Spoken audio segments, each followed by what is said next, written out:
cyane bitatu. Cyane turashimira Imana cyane ko twarangije umwaka ari na 2021 amahoro. Ntibyari byoroshe cyangwa se mwari kwigira sinigumeze murayikorera ngo bikunda arangiza umwaka. Ariko turagishimira Imana yo mwiduru yatuzigamye ikatuzigamira mu gakiza tugasozera umwaka amahoro nihabwe icubahiro. Ahubwo turashimira Imana nk'uko twahamagawe muri kuba cyo kuririmba. Dushimira Imana ko yatugiriye neza. Ndabizi ko uyu mwaka uheze hari benshi babivuyemo kandi amakuru ahari natwe hari bagiye bigora, ariko dushimira Imana ko n'abagwaye cyane aho byagiye bigora bafashwe n'intege Imana yabandaje ikadufasha tukarangiza umwaka twihagaze tukiri mu bikorwa bijyanye n'Imana yibishimirwe.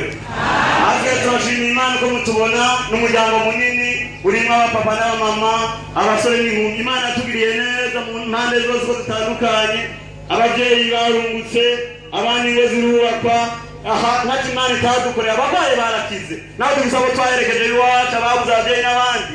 Dushimira Imana ko yatugiye muri rusange ikatugirira neza nihabwe icubahiro turayishimiye. None rero muri uku gushimira Imana kwacu twabonye ko bikwiye natwe ko turondera izihe mubona hano zokwicarekana bakeya bakicara neza gusumba uko barabicara.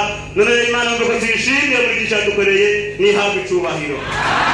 Yego turabarinda kuri ibi turiko turavuga, reka tubigaragarize mu kuririmba ko niyo mpamagaro dufise. Yesu aduhana umugisha.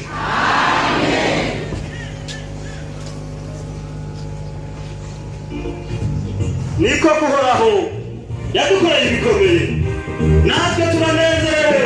Iyo atamuhoraho ari uruhande rwacu amazi araturengere kandi ntabwo icubahiro.